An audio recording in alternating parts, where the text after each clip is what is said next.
All right, welcome to the ECDev Network Friday afternoon series supporting women and BIPOC, so people of color and diversity in business. Lara, over to you. Thank you.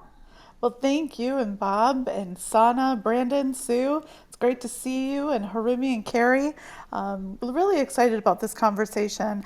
I'm a little sad that one of our speakers, Michelle Daly, who is going to join us, unfortunately had a family emergency and had to cancel at the last minute.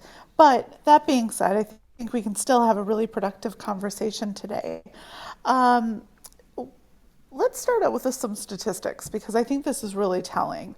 White owned firms accounted for 81% of all businesses in the United States, Black and Asian businesses less than 10%, women owned businesses were 42%. So we're growing women businesses, but Hispanic Latino businesses, 5.8%.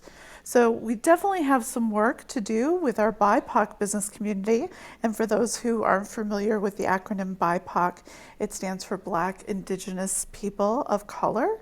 And so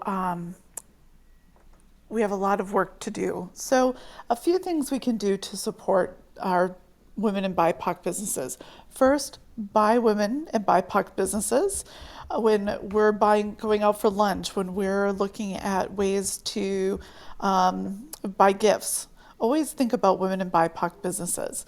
The second is increase your workforce diversity.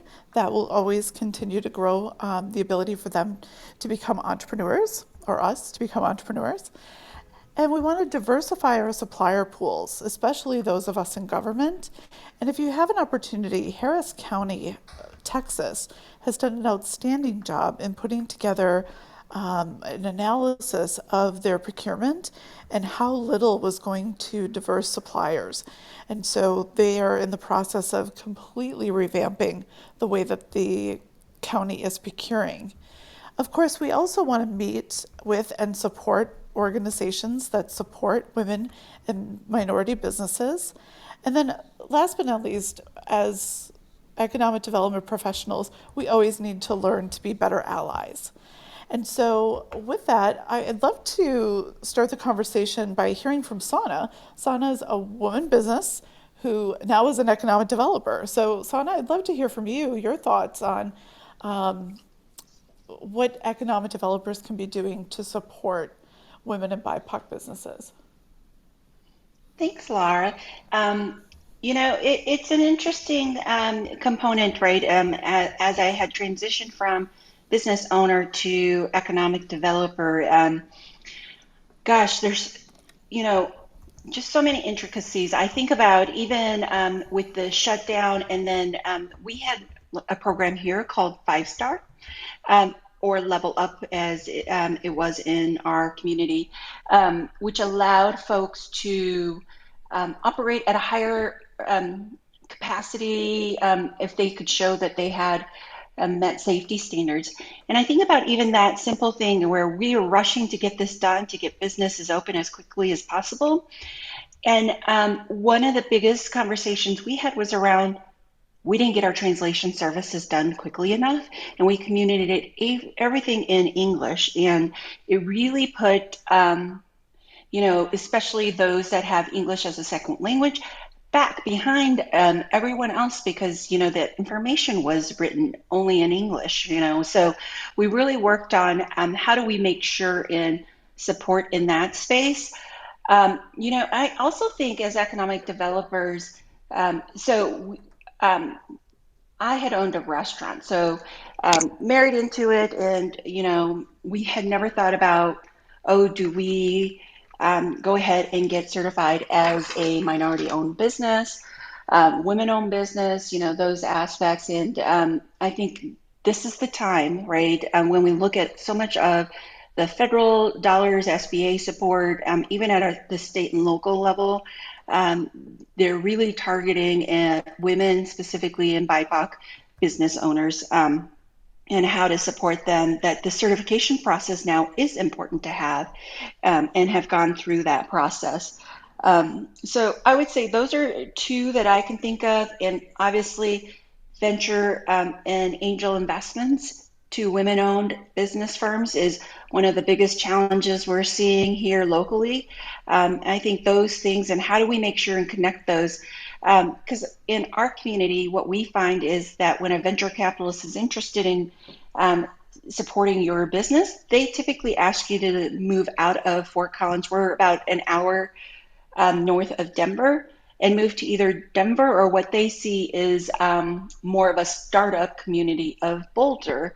Well, when you're a women owned business and your family and children and spouse is here, it is really difficult to pick up and leave. So we've been doing a lot of education around venture capital and how can we retain and keep those startup companies in our community. So those are a couple of thoughts around that as well. And I am done. Great. Thank you, Sana. Dan, Bob, would you like to add some things that maybe your communities are doing or some best practices you've seen? Yeah, I think I don't know that I've seen too many best practices. I'm going to use. I was born in Canada, so I certainly have more comfort in terms of culture here. But I'm going to use my mom as an example, who's a small business owner, and when she had to deal with the municipality and economic development, is I think that sometimes there can be also a barrier in terms of language. And I know this seems so rudimentary, but it surprises me that in some communities that I work in, I still sort of see vernacular written in a way that's still very academic, very North American academic. And I wonder if when we talk about supporting business owners, um, finding ways to make our processes in place translatable. And again, as I'm saying it, I realize, wow, that's such a simple thing. But again, I'm faced with a number of times when my mom requires me to intervene on her behalf for her business with the municipality because of that barrier. So I think one of the things I'd love to see across more rural municipalities is, how are we creating language and access to for small business owners to work with the municipality to make it an easier process. So I kind of wanted to throw that out there from the BIPOC business perspective. I think as South Asians, we really, I think, face that barrier often with language. No, that's such a great point, Bob. And, I think one thing that as economic developers we are really good at is trying to find ways to streamline processes. But sometimes we don't necessarily look at it with an equity lens. And so I think what I'm hearing you say is economic developers, you need to do better in how we're putting that lens over the work that we do. Yeah, Dan. and I Oh, think, Bob? yeah, sorry, and I think I didn't want to, and I don't necessarily want to put it on teams or individuals. I'm thinking more along the lines of our systems and processes, right? That I think sometimes as economic developers we come into them and we don't really look at them and audit them from a newcomer or a BIPOC business owner perspective. But otherwise, yeah. So I didn't want to put point fingers at teams. I'm thinking more about our systems that are a little bit lower in some rural communities. Sure. But, I do think that as we look at enhancing our workforce diversity, that also brings a diversity of thought that I think is really important in the work that we do. Dan, you would Yeah, like to join in? yeah. Thank you, Lara and Bob and everybody so far. So what I what I can share, I guess, from a good news perspective is, so first of all, I think we all agree we certainly have a long way to go. Um, I think awareness is heightened or at its highest, I think, in certainly a long time. What I can share is the town of Innisfil, where I work, um, very much has a diversity and inclusive policy. Uh, um, been in the works for maybe a year and a half in terms of hiring, awareness, engagement. We just had a session, geez, not even 2 weeks ago, about LGBTQ and being more inclusive that way. So I'm delighted to share that at least from a municipal perspective, I'm sure we're not unique, and we are working on a greater awareness and implementation of that. And then from a slightly broader, I think as you folks know, we have an accelerator, and we're partnered with Ryerson DMZ, and Ryerson certainly has a lot more resources than we do. So we've been fortunate to benefit from some of their programs. They have Black Acceleration and a Black Fund. I'm sure there's some other things, but that's the most recent one that I can recall. So that's in the startup community. That's focused capital, focused acceleration, coaching, mentoring expertise. So, I certainly don't want to paint a rosy picture, but I'm delighted that things are happening out in the marketplace, and that's a good place to start, I think. It's a great place to start. Thanks, Dan. I invited Carrie to join us because, Carrie, you're doing some amazing work on a national level in Canada. Would you like to share some of the work that you're doing and maybe some best practices you're seeing? Sure. Thank you so much. It's a great topic, first of all, and there are so many initiatives that I'm noticing or have noticed in the past year, and that's encouraging. I love to see them led by the BIPOC community itself, of course, and I think sometimes that comes with time, but we're seeing more buy-in now, which is great to see. A couple of the initiatives that we've worked on here at Queen's with the We Can project, which serves women entrepreneurs particularly. I think this conversation might be open to the entire BIPOC community, but we deal with women in particular, and certainly marginalized groups within that. So we've created different programs, the Fusion program, for instance, which we've ensured to hire women of color to be the coaches within that program, because there's that perception of rescuing or, patronizing in some way, I suppose, being, coming in on the stallion and trying to fix everything. And I think there's an entirely different vibe when it's women of color and Indigenous women helping other women who, they have shared experiences and that sort of thing. So that has worked really well for us in the last year, and we're seeing great results. And of course, when people have a great experience, they themselves go on to recruit more people for the next program. But it takes really that buy-in, and that's something I wanted to underline, because you can have a program, but it depends on the perception of that program by the particular community. And of course, we don't want to lump all the BIPOC individuals into the same community. They are certainly not. They're fragmented into thousands of different subcultures and sub-communities, as well, as we know very well. I'll just make a couple of notes that I've discovered. And one thing is that when we were looking to engage women from the BIPOC community, at the beginning, it was hard to find them, because this is what we found out. A lot of women don't like to put their face on their business when they're from the BIPOC community. They've learned to put their products forward or their logo forward. So if you're looking through their Instagram, for instance, or their website, I found it very difficult to find the woman herself represented there. So, we started peeling that back and like, why? And of course, it came to the surface. Well, I've had negative experiences when someone knew that the business was owned by a Black woman or an Indigenous woman. And, that brought with it baggage. So it was almost a rebuilding of that confidence, and that, saying, what, you are the face of your business. People need to know that.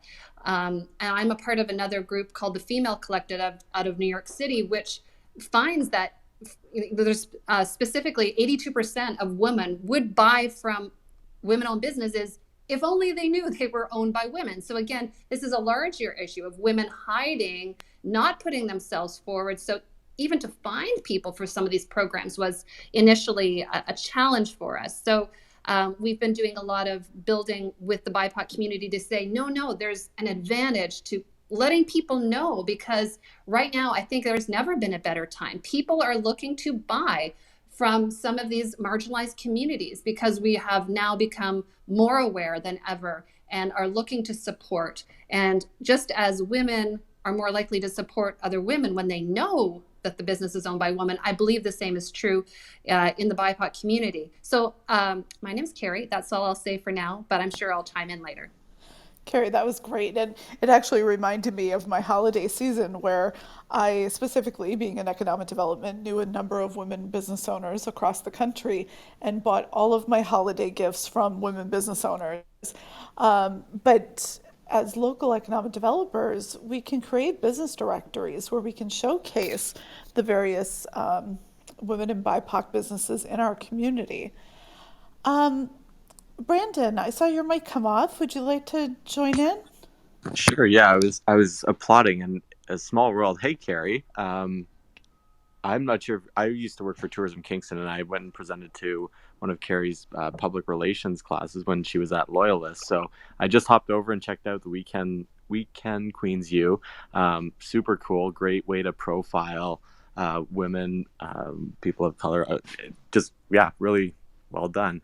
Um, I want to kind of give a shout out to some of the, I guess, lady bosses in my life. I've been pretty fortunate. I've worked for some really like kick-ass women. I don't know if maybe I have to say kick butt. It's maybe it's a family programming, but some of the best leaders I've ever worked for and learned from or have as mentors have been women, and it's just amazing to work. And so there's a few that like have absolutely motivated me to just continue doing well at work, but also launching my side hustle. And I'll give a shout out to Jennifer Gaskell, who is a colleague or former colleague of mine at Durham Region, but she started the Durham Women's Network alongside Carrie King. And I know there's a number of other women in the community that support her.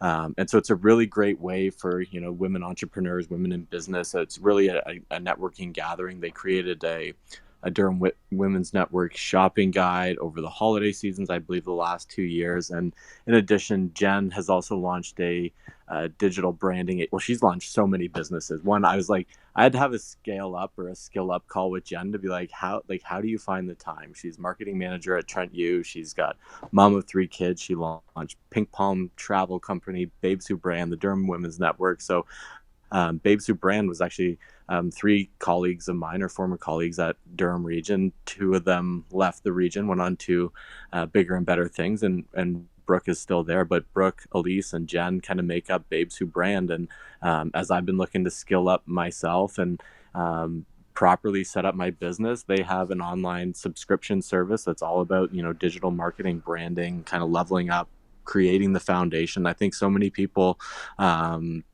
when they start a business, they just think like, oh, I got to do the sales and I got to get into it. But really like understanding your core principles of like who your company is, your mission, vision, values, content calendars, content messaging, etc. So they're kind of Jen, Brooke, Elise, just like 3 really kind of kick butt women. And then obviously I've learned so much just joining in on the calls with you, Lara, Sue, Carrie. It's great to reconnect. And Sienna, like very nice to meet you. So yeah, I told you I was excited for this conversation today, and that's why, because I have literally worked for some of the best women in the business. So Well, Brandon from Durham Tourism, and I'll go back on mute now. Thanks. that's awesome. Sana, I am going to come to you because I want to hear a little bit about the cultural broker. But Sue, I just saw your mic click off. So I'm going to come over to Sue, then I'm going to come back to you, Sana. Oh, thank you, Laura. I was just going to say that I think I've been a woman in business since '92, and there was no roadmap. It's a lot easier, I think, nowadays for women in business. But I think one of the main strategies that I'm seeing, at least in the event world, is various municipalities and towns and such creating events for women, like making space for women to gather. And I think that kind of gives you a little bit of I think it's great to gather like people together because there's strength in numbers. And I feel like that's a really good move right now for women and the BIPOC community. In fact, for all communities right now to gather and start talking together. Talk about commonalities and synergy just erupts. So just lots more conversations, space for those conversations. Sue Sutcliffe, and I'm done. That's perfect, Sue, and you're right. I think any chance you can get to, assemble people of like-mindedness, some of the greatest ideas come out. So I really love that. Bob, it is 3:24. I know you are so good at resetting the room. Would you mind helping me reset the room today? Not at all. It's completely my pleasure. Welcome, everyone. My name is Bob Minhas. I'm one of the co-hosts here with Dan Taylor and Lara Fritz. You are in the ECDev Network room, where today we're talking about supporting women and BIPOC business owners and really trying to understand how we can best serve them. For those that aren't aware, we are recording the session today. Dan is amazing at leveraging what we share in here as a podcast to share with the outside community as well. For those who've just joined us, if you've not yet checked out the speakers on our stage, please be sure to check out their bio, follow them, engage with them, because you'll find that a lot of the speakers that join us here are also in other clubhouse rooms sharing their amazing, amazing knowledge. Now, if you have a question here in the audience and you want to participate here on stage with a question or a comment, on the bottom, there's an icon with a hand and a notepad.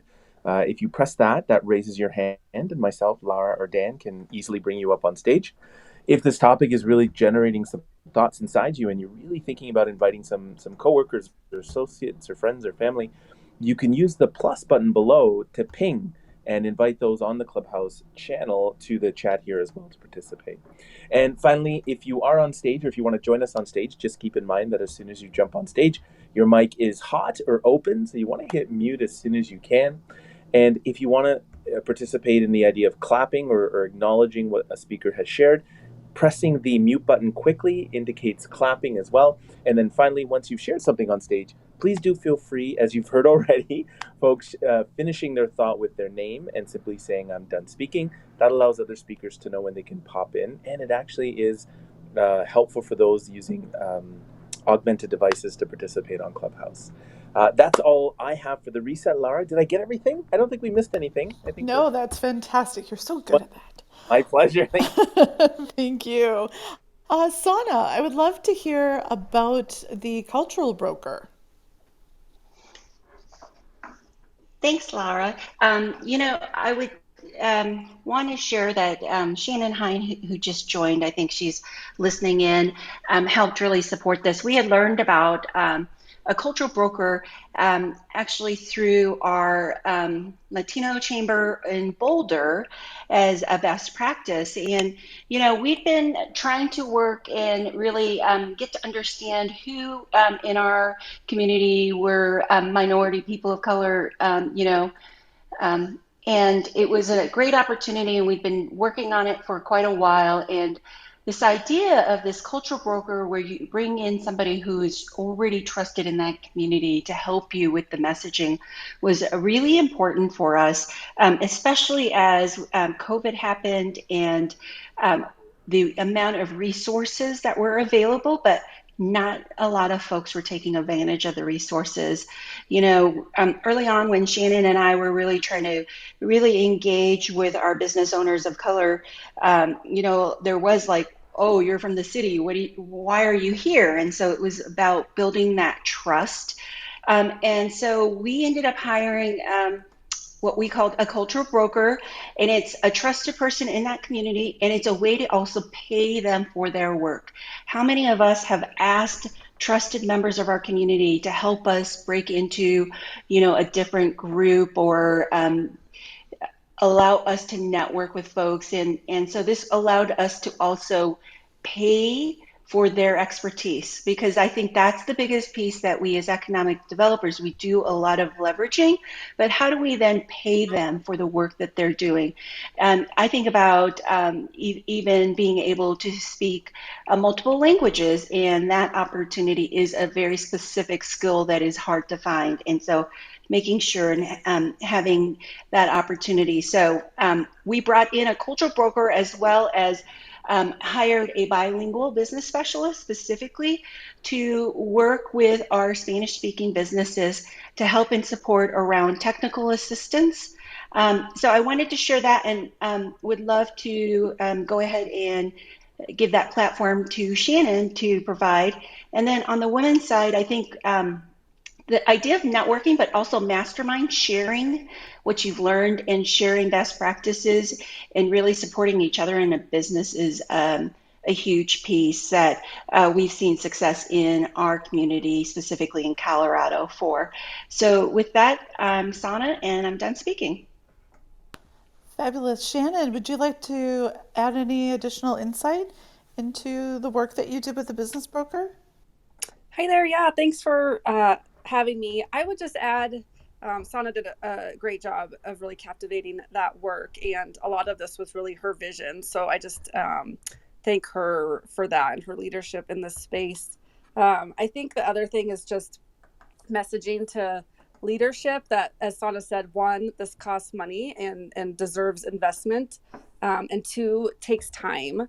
And so the cultural broker that we hired, we had a list of businesses that to start with, but she really helped build it, and not through email. It was going door to door, literally. And so we had some contacts, but a lot of it was her just popping in. And like Sana said, it was an easier way to build that relationship because it wasn't the city and it wasn't somebody wondering like if we were there for code compliance or something along those lines. It was to literally share resources and try to give them some money and help them make sure that they're all privy to the same information. And so we broke it, when we did the scope of work, we broke it up into 3 phases. So one was really kind of that research and information phase and getting our plan set. And then the second phase was doing that door-to-door work. And then the third phase was making sure she had time for reports and wrap up, and then being able to present to our team and other colleagues and partners that we had been working with to kind of share her learnings,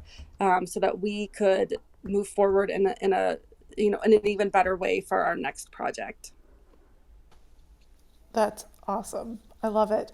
And it reminds me a lot about some work that I did in Salt Lake City.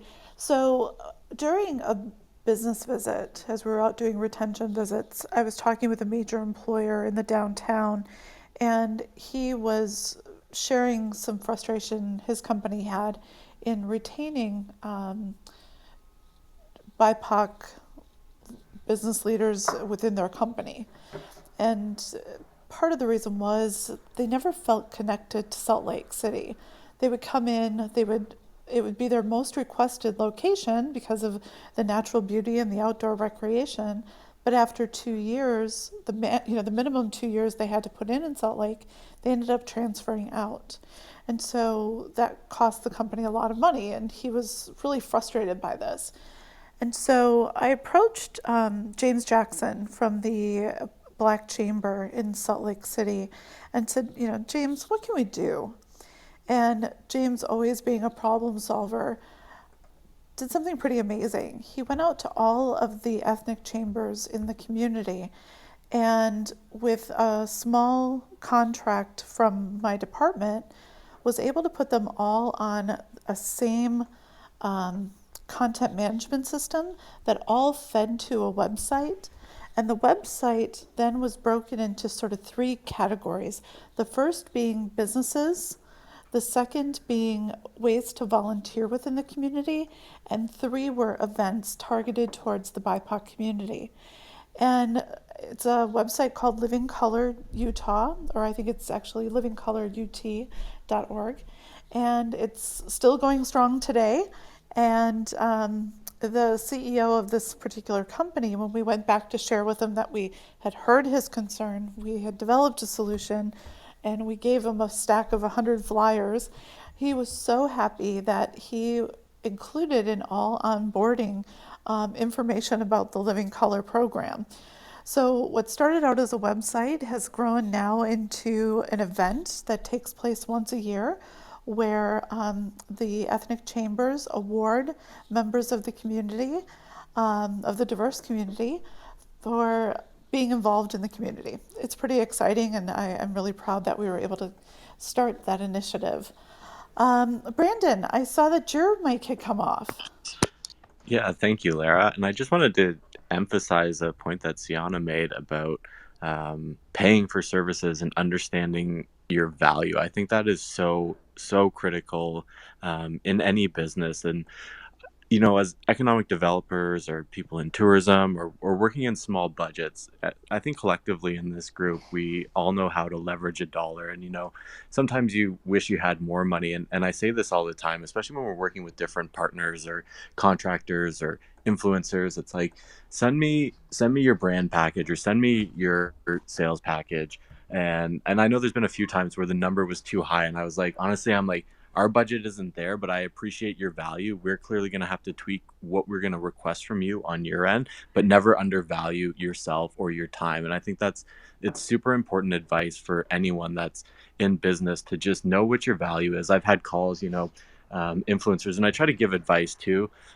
where possible, just to help people out, help them elevate their own game of. I'm sure we've all been on calls, and you're trying to work with someone. And you're like, okay, what are your rates? And they're like, what's your budget? And I'm like, well, my budget might be 10,000, but you might be competing for $1,000. So it's never, it can't always be cookie cutter. But really, I can't emphasize that point that Sienna made of just pay for services where possible, especially in government. If we can support small businesses, local small businesses, I think that's how we best support recovery right now, and creating kind of local community champions and moving forward from there. So that's my point, Brandon. Yeah, no, that's great, Brandon. Carrie, I saw your mic come off.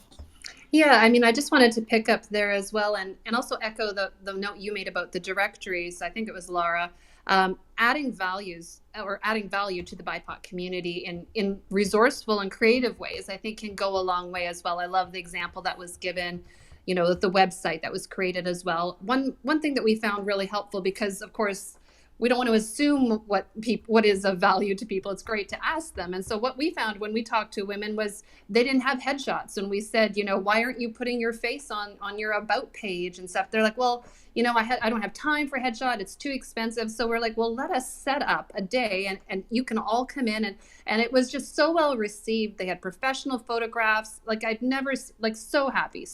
And especially women are just so critical of themselves on a photograph. So when you actually say, no, selfies will not cut it, nobody looks good in a selfie, let's do some professional Photoshop, like that just goes a long way. That's one way to add the value. The directories, as you mentioned. One other way, of course, the mentions on social media, from whether it's an economic development like just doing a story and profiles, and that costs nothing but time, but that goes such a long way and it gets them quick wins, right? And that's when you get someone a quick win, they take notice of you, and they're so grateful. And just the last thing that I found that actually costs absolutely nothing that we've done in the last year, and I'm sure across Canada, I'm not sure if it's as common in the United States, but we do a land acknowledgement at the beginning of our virtual workshops and events. And that land acknowledgement, respectful of the Indigenous community, and saying, you know what, right now where I am, this is the traditional hunting, fishing, and gathering territory of the Huron, the Anishinaabe, and the Haudenosaunees. The fact that I didn't know that 5 years ago, I mean, shows that, at least for myself and my team, like, we are making an effort to acknowledge that. So again, that costs me nothing, but it goes such a long way, I think, to building bridges and creating trust and respect, which we've already talked about. This is Carrie, and I'm done speaking. And Carrie, I love that because it's really learning to be an ally. Dan, I saw your mic click off. I'm just giving props. Thanks, Carrie. And it's really interesting. I did notice that. And now, even with virtual events, people are acknowledging the territory. And I think with, the long history of injustices and conquering and whatnot, I don't know what the actual healing process is or the reconciliation process is, but at least, again, it's a start, so I appreciate that. I'm Dan, and I'm done speaking. Great. One thing that I've also noticed as we've been going through this past year of, not only COVID, but also the social justice movement, has been the way that economic development organizations have responded. And, I think as economic development professionals, we've done an outstanding job of deploying capital into businesses.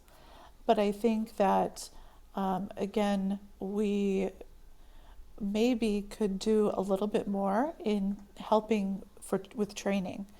I've been doing some consulting for the past few months with a company called Aspira USA.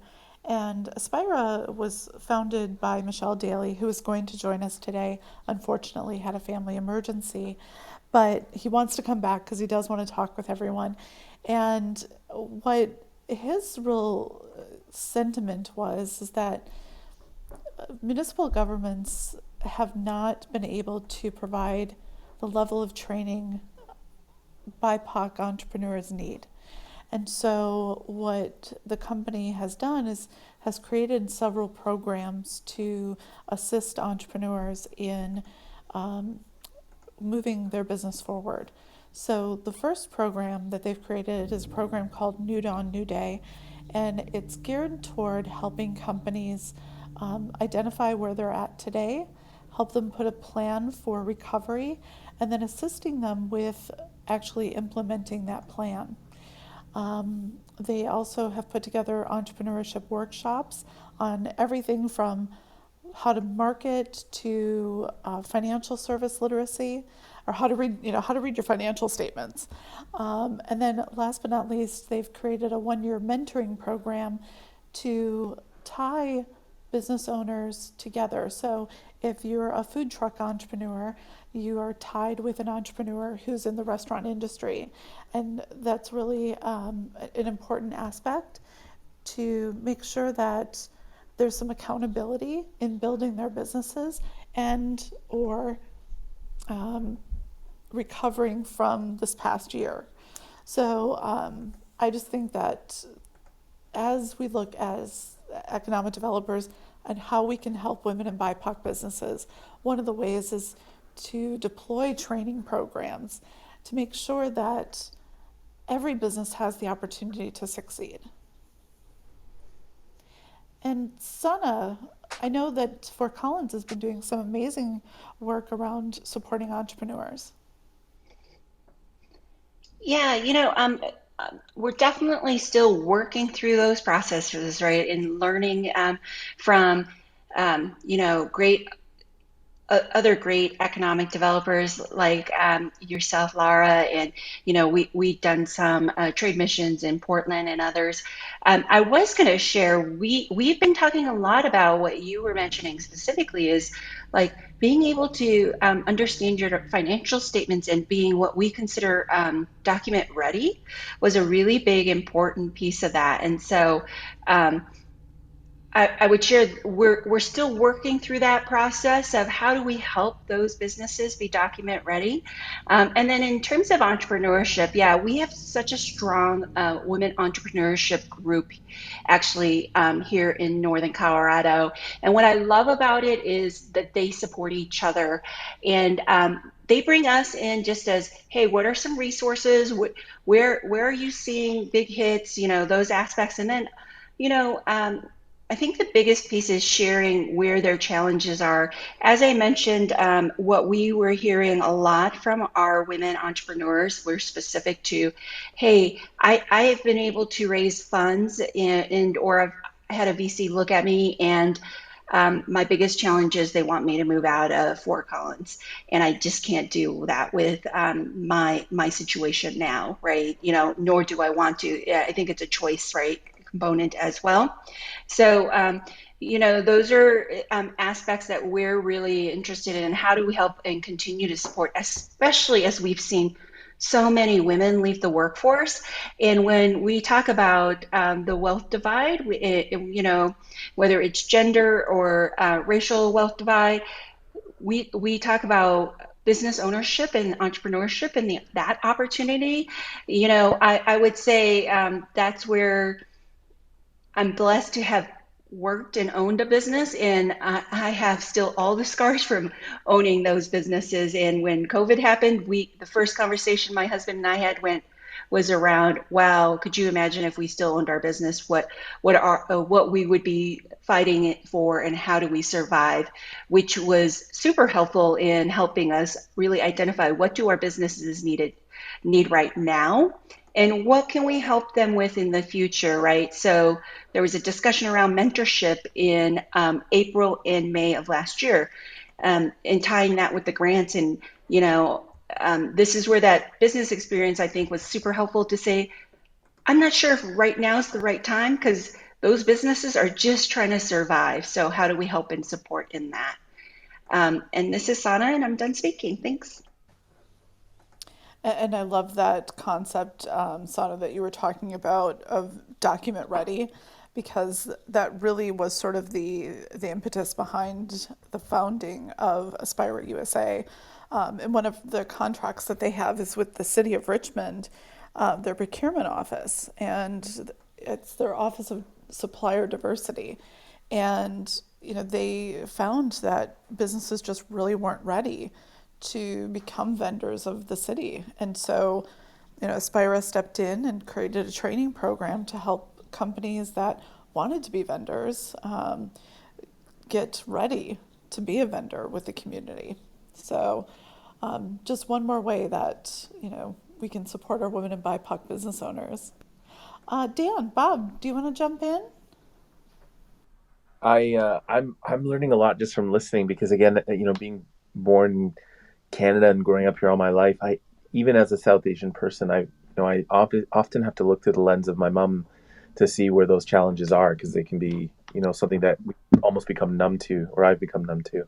So I'm just gonna thank you all for contributing because almost every call I say this, Laura, but I learned so much just from listening to our amazing speakers here. Thank you. Yeah, I'd like to build a little bit on what Bob is saying. So, Bob and I, in particular, have been in several similar calls and topics. And, as the middle aged, privileged white man that I am, I never even knew I actually grew up in an upper middle class family, and I thought we were like middle class. So, sometimes you just don't know what you don't know. And so, this whole awareness piece, Carrie was mentioning about, acknowledging the lands that we stand on and how 5 years ago she didn't know about that and now she does. I think, what I've mentioned, like even drinking and driving campaigns, not that there wasn't awareness before, but so I think we're in a good place, but, I think we're really at the tip of the iceberg. I really think change and acceptance and embracing and uplifting cannot happen without awareness and action. And so I am glad that I am becoming more and more aware of both my place in society, but more importantly, others' place in society in terms of where they are and where they need help and assistance. And so I just hope that the collective, we continue on this path of awareness and support. And I'm Dan, and I'm done speaking. So, one question that I do have for the group is what are you doing to diversify your supplier pool? Are your communities doing anything specifically to help procure? I would love to speak to that, Laura. My name's Sue Sutcliffe, and I just attended an event that the region of Durham was doing on how to become a supplier for the region. And of course, we've served the region before, but I thought I would pop on because it's been a while. And one of the things it asked for was how to become a certified secured supplier, which I'd never even heard of. So I think one of the things that ACTEV could do is certainly educate people on how to become a diverse supplier, how to become certification, and maybe that could bring the awareness piece that Dan is saying. I think that's key to kind of to tackling this is really kind of awareness and I think starting where the money is, where the businesses are that are looking to do business with government, it all kind of is this cyclical thing. And I still don't know how to become a certified diverse supplier. So very interested in any answers. And this is Sue Sutcliffe, and I'll stop speaking. Yeah, that's great, Dan or Sue. And Dan, I saw your mic come off, and then Sana, I'll come to you. Yeah, so Dan. thank you for sharing, Sue. So I was not aware that such a thing existed. So I'm not asking you specifically, but if you know, please share. Is that a Durham thing? Is that an Ontario thing? Is it broader? The one. It, Sorry, go ahead. Yes, Sue, go ahead. I was just going to say it's part of a buyers group that the region buys through. a consortium, so to speak, so, a place that you can get on the list, and I can send that. I can add that to the group discussion. That'd be great. I know Bob's actually working on launching a bit of a website, so we'll put it there. Um, the other thing, and this is more of a, it's not a complaint, but it's a challenge that I'd like to highlight, and if anybody has any knowledge, please share it. When working on procurement for municipalities, um, by default, not design, municipalities can't even favor local purchasers because of the way purchasing policies go. So, uh, hopefully, things like diversity can be overcome as well as local. So I'm just not aware of us overcoming our own built-in challenges on procurement. I'm Dan, and I'm done speaking. It really takes collaboration because we don't necessarily control all of our procurement. In many cases, we have an office that does that. But I think it really comes from leadership. I know in Salt Lake City, Mayor Jackie Biskupski was adamant about enhancing our supplier diversity. And everybody from the procurement office to my staff knew that the first thing we had to do was look at who was on their team, and make sure that there was diversity on the team before we would procure with them.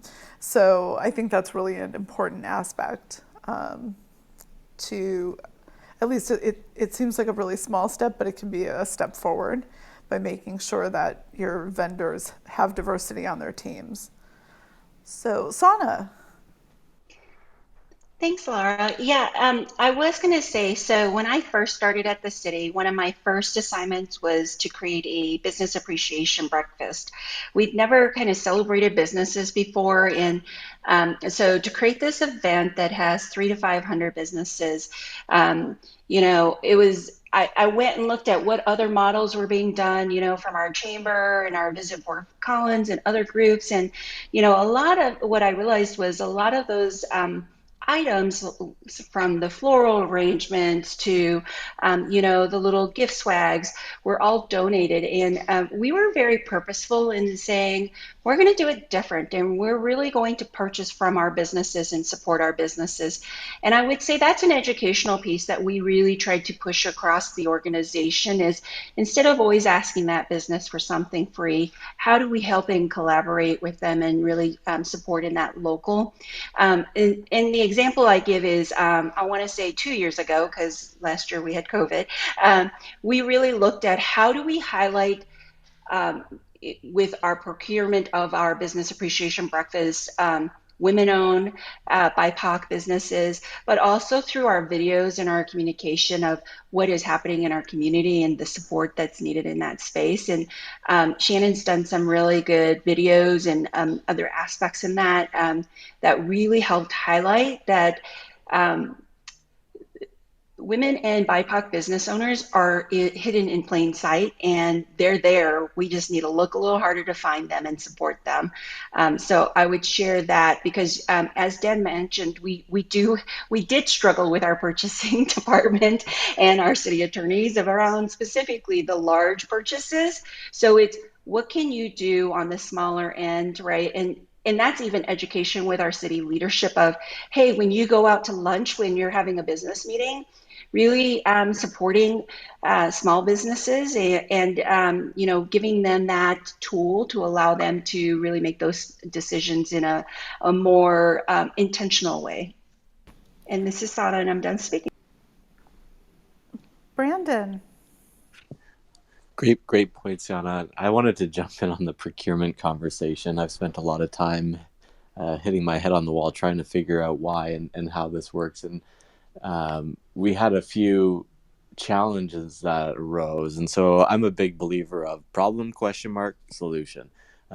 Make your procurement work for you. There's some tricks I've learned along the way of making the product or service you're seeking be proximate to your location, so you can have an advantage. If it's if you're printing discovery guides, that's where we ran into an issue, where we ended up having to print are discovery guides that literally focused on visiting and supporting local in Durham region. They were printed in Woodstock, Ontario, as opposed to the vendor from Oshawa, Ontario, and the difference was less than $500. And we tried to make the case up and down, like, we're the Department of Economic Development and Tourism. This is such a bad look if we can't make this happen. I tried, like, on the back end, I was like, well, the Woodstock location just isn't close enough if we run out of guides. And they're like, well, it was baked into the conversation that we have to provide notice to have delivery. So I was like, I took every swing at every ball, and I just kept, it was strike, strike, strike. And so I've learned over time, add in some elements that make your procurement, if you're looking to work locally, put in some implications in the contract that kind of weeds out people from outbound. We know there's skills everywhere. Sometimes you need to go cross province or cross country or cross state or internationally to get those, but I found that was a unique way. The update to that story, 6 months later, the company in Woodstock went out of business, and we had a storage problem at the region because we didn't have a vendor that could store our products. So that was like kind of the icing on the cake for us of, we told you so. So Brandon, that's my advice for everyone in the room. That's fantastic. So it's hard to believe that an hour has passed. We've got 5 minutes left. So let's go around and see if anyone has last thoughts. And then I'd like to share some of the exciting programming we've got coming up for next week, which is Economic Development Week. So Dan, do you want to lead off our around the room?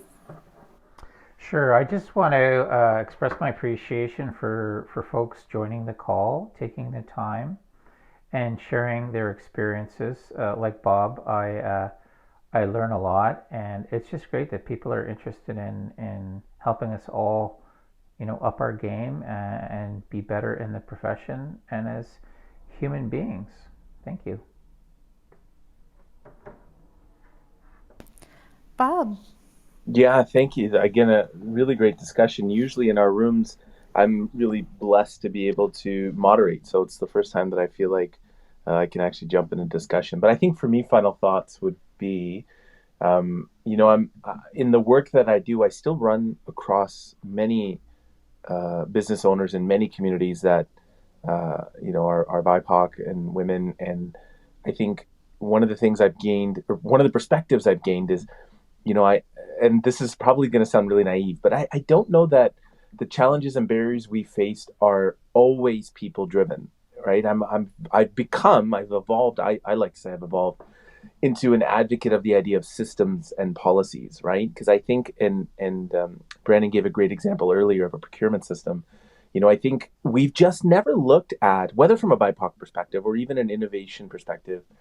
I know my bit of time that was spent in regions and municipalities, we've never really had an active way of looking at our process and services, whether it's to serve a certain community or whether it's just to look for efficiencies. I remember one of my first jobs I worked in a broadcast center, and our job back then was to take all the signals from the major telecom carriers and ensure they worked. So we would take them from Rogers or to Bell or whatever. And I remember our manager, he used to make us every month, he would make us revisit and redo our policies and procedures, meaning he would say, pull out every SOP that you've got and go through it and tell me if it still works. And we used to get so angry about it. And now that I think about it, it was a really great way of him looking for opportunities for improvements and efficiencies. But, although I don't think he thought about it from this perspective, I now think about if I were to do that, I would look at it from a perspective of how would my mom interpret this? As a South Asian older woman in Canada, how would she look at this process? Could she easily follow it through, and does it sort of act as a barrier to her? So I just wanted to add that thought is, not to be afraid anymore of asking the why not question. I think we always say, well, why do we do this? Well, because we do. Well, why can't we look at it a different way? Anyway, a little bit of a long finish there, Laura, but I just wanted to contribute that as well. No, that's fantastic. Thank you, Bob. Sana. Thanks, Laura. I would say first off, I'm very grateful that I could share some of my lived experience as a woman business owner, as well as a person of color business owner, and now practicing economic developer. The other piece I would say is I wanted to also mention that IEDC had just released, I think this early spring, investing in entrepreneurs of color. opportunity as well. So thank you again. I've learned so much from all of you. Great. Brandon, Sue, Carrie, Shannon, anything else you'd like to add? I'll just say thanks, everyone. It was another great call. Great to connect with you again, Carrie. And thank you, Lara, Dan, and Bob for hosting. And I'm going to pick up dinner from Diana's Oyster Bar. So shop in local, supporting local women, and it's going to be delicious. Thanks. I love it. Thank you. Thanks, everyone. So, Thank you, Lara, for contributing some of the topics as well. This wasn't just us. Like having you join the family has been immensely helpful for Dan and I to really find topics that are worth discussing and important to our economic development community. So thank you as well, Lara. oh, my pleasure. Lara, I want to thank you for putting the international into our clubhouse as well, and all your connections and work and help for next week and in general. It's all great. No, it's going to be wonderful.